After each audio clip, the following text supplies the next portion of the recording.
Hello hi नमस्ते, कैसे आप सब। मैं हूं आपका प्यारा राज दुलारा तोशु। क्या चल रहा है? तो सबसे पहले तो महाशिवरात्रि की सबको ढेर सारी बधाइयाँ। जय भोलेनाथ की, फिक्र नहीं किसी बात की। तो हर शिवरात्रि का ये सीन होता है कि हर साल हम लोग आते हैं शिवरात्रि पे गांव। और मेरा गांव पड़ता है सिधौली, ये सीतापुर रोड पे ही पड़ता है गांव, टणई कला। तो हर बार जो शिवरात्रि का सेलिब्रेशन होता है वो गाँव में ही होता है।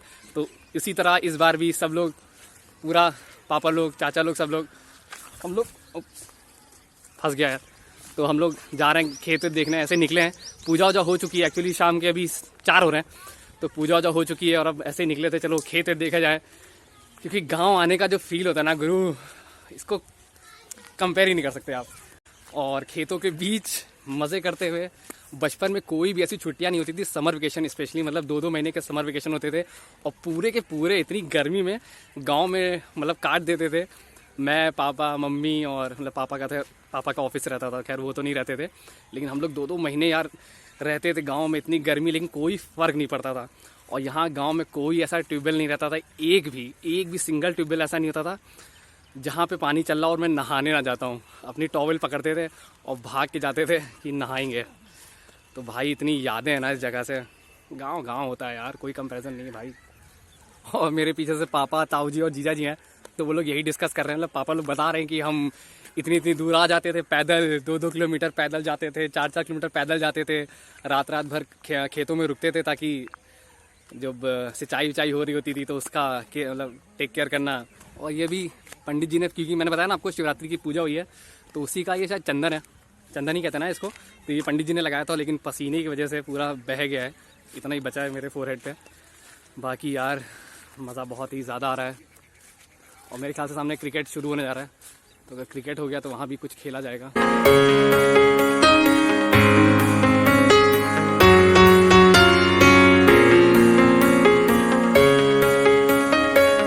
और वहाँ खेतों में गाय आ गई है, तो जीजा जी भगा रहे हैं उसको, तो हम भी चलेंगे। यही तो टाइम है भाई साहब, साल में एक बार तो आना होता है यार। यही सब तो मज़े हैं गाँव के।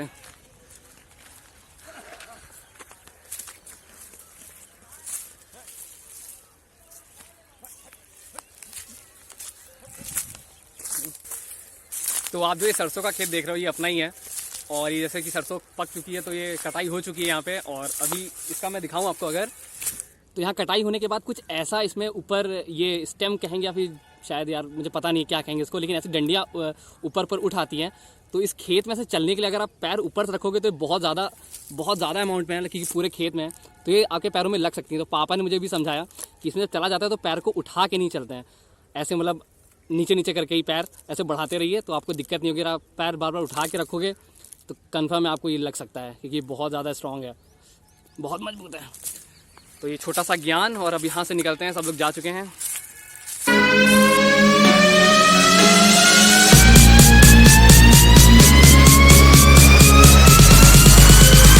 और गांव का डेवलपमेंट आप देख सकते हो, आरसीसी रोड है पूरी खेत तक जाने के लिए, तो डेवलपमेंट तो हो रहा है। हाय कर दो यार, बच्चे हैं सही है, खेल रहे हैं। और ये घर के पीछे एक तालाब है, बहुत पुराना, थोड़ा गंदा हो रखा है, लेकिन ये बहुत ही पुराना तालाब है, क्योंकि बचपन से मैं इसको देख रहा हूँ। और इसमें पानी हमेशा इतना ही रहता है। बरसात के टाइम पे ऑब्वियसली थोड़ा सा बढ़ जाता होगा, लेकिन वैसे इतना ही रहता है। बाकी जैसा कि गाँव में होता है शौचालय, और उसके आगे लिखा है इज्जत घर, तो इससे थोड़ा सा और अच्छा लगता है। अगर शौचालय का नामकरण अच्छा हो जाए तो इज्जत घर बोलने में अच्छा लगता है, सुनने में अच्छा लगता है। और गांव से निकल के इस समय आ गए हैं नहर के किनारे। ये नहर जस्ट पड़ती है गांव के पहले, मतलब अगर आप गांव में एंटर कर रहे हो तो उससे पहले आपको नहर पड़ जाती है। तो बचपन में इस नहर में हम लोग बहुत आते थे, जब छुट्टियां मनाने आते थे तब इसमें भैया डुबकी लगाने ज़रूर आते थे बचपन में। इधर तो कई साल हो गए, तो अभी थोड़ा कम पानी है, लेकिन। और इसी नहर के रास्ते पे जब आप जाएंगे तो आगे ही एक मंदिर पड़ता है, वो काफ़ी पुश्तैनी मंदिर है। मतलब हम लोग वहाँ बचपन से, मतलब पापा के बचपन से वो लोग भी आ रहे हैं यहाँ पे दर्शन करने के लिए।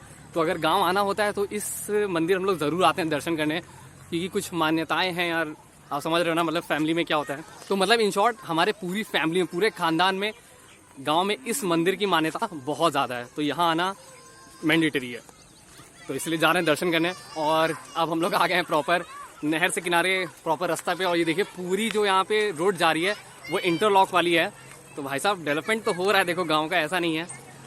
बाकी शाम का टाइम है तो सब लोग निकले हुए हैं इस टाइम। और भाई अपने साथ भाव खा रहा है क्या? नहीं, ठीक है। तो अभी मंदिर जा रहे हैं। और तो यहाँ गांव में भी बहुत सारी भीड़ है और मुझे लग रहा है इसीलिए क्योंकि यहाँ पे शिवरात्रि का कुछ ना कुछ देखिए पीछे खाना बन रहा है, तो यहाँ भी एक प्रोग्राम चालू है शिवरात्रि का ही, इसलिए लोग यहाँ पे बच्चा पार्टी बहुत सारे हैं, सब मौज कर रहे हैं, खेल रहे हैं।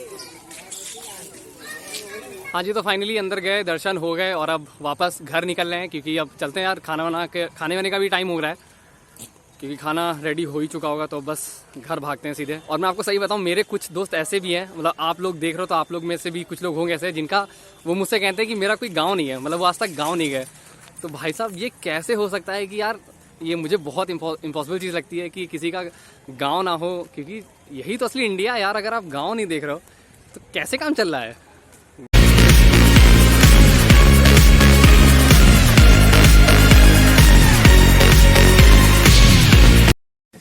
तो इसी के साथ घर आ चुके हैं और अब चलते हैं घर के अंदर। और घर में किसकी शैतानी चल रही है? कुछ गए बहुत है जाम, बहुत खतरनाक, पूरा मिट्टी में लोट पोट हो गए, पूरे मजे ले रहे हैं जो हमने बचपन में किया, अब भैया कर रहे हैं तो बहुत अच्छा लग रहा है देख के। और क्योंकि अब घर आ चुके हैं तो ये रहा घर अपना, और जस्ट सामने ही भोलेनाथ का मंदिर है, तो चलिए आप सबको भी मैं दर्शन करा देता हूँ भाई।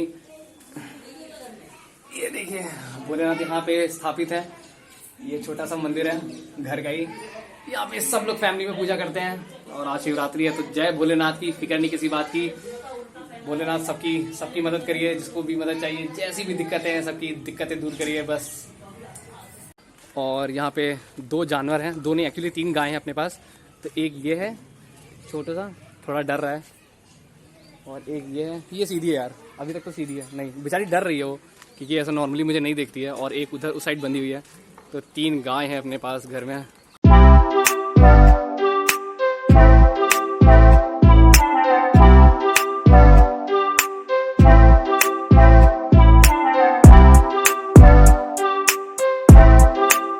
तो यहाँ पे पहली शिफ्ट जो है खाने की वो चल चुकी है, सब लोग खाना एंजॉय कर रहे हैं। तो बिना किसी को डिस्टर्ब किए हुए हम चलते हैं छत पे, और मैं आपको छत से दिखाता हूँ नज़ारे कि छत से कैसा व्यू आता है गांव का।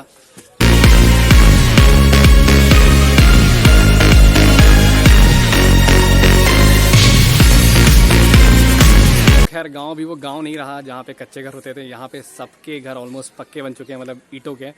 तो ठीक है, डेवलपमेंट है ये भी। और ये घर का बैक साइड एरिया है, पीछे का ये पीपल का पेड़ आप देख रहे हो ना, ये बहुत पुराना है, मतलब मैं तो बहुत बचपन से देख रहा हूँ। अभी थोड़ा सा बेचारा झड़ गया है, इससे पतला हो गया है, थोड़ा बहुत कट भी गया है, वरना ये बहुत पुराना पेड़ है, बहुत मोटा हुआ करता था, झूले पड़ते थे इस पर, जो कि मुझे याद है। और यहाँ से रास्ता जाता है, जब छोटे थे हम लोग को 1-2 रुपये भी मिल जाते थे तो भाग के सीधे दुकान पे जाना और टॉफ़ी लेना, कम्पट, अगर किसी को ध्यान हो तो कम्पट बहुत तुरंत कम्पट लेने चले जाते थे। तो यही सब यार यादें हैं। तो अभी मैं सोच रहा हूँ दुकान पे जाऊँ, एक बार हुआ हूँ क्या, ताहिर नाम है जिनकी दुकान है। तो फाइनली ये घर के पीछे वाला हिस्सा है और इन्हीं गलियों में पूरा बचपन दौड़ते भागते बीता हुआ है। तो मैं आपको ले चला एक दुकान पे जहाँ मैं बचपन से जाता हूँ, तो चलिए चलते हैं। तो जैसा कि गांव में तो यार देखो हर कोई एक दूसरे को आराम से जानता है कि अगर आप गांव में निकल गए और आपकी जान पहचान है तो बहुत लोग जानने वाले होंगे। तो यहाँ पे एक शॉप है, मैं बचपन से वहाँ पे जाता था, अरे यार, और वो बंद है, ये तो बड़ा ही बेकार हो गया। तो चलो वापस ही चलते हैं घर, सोचा था मिल लूँगा काफ़ी सालों बाद। और सबसे मस्त चीज़ तो मैंने अभी तक आपको दिखाई नहीं है, देखिए शिवरात्रि पे ये तो बहुत ही ज़्यादा ज़रूरी है, ये है ठंडाई।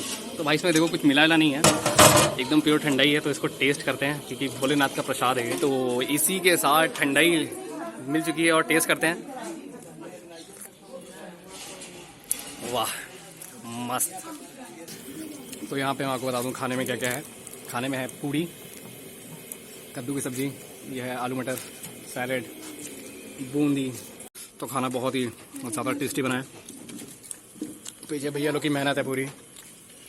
तो इसी के साथ खाना हो गया है, अब बस निकलने की देरी हो रही है। थोड़ा बहुत खाना पैक हो रहा है ताकि रात में भी वही खाया जा सके। अब घर जाके कौन बनाएगा भाई, तो इसलिए प्लान यही है कि थोड़ा बहुत खाना पैक कर लिया जाए, पूड़ी सब्जी, और बस निकलते हैं अब थोड़ी देर में, बाकी भोलेनाथ सामने ही है।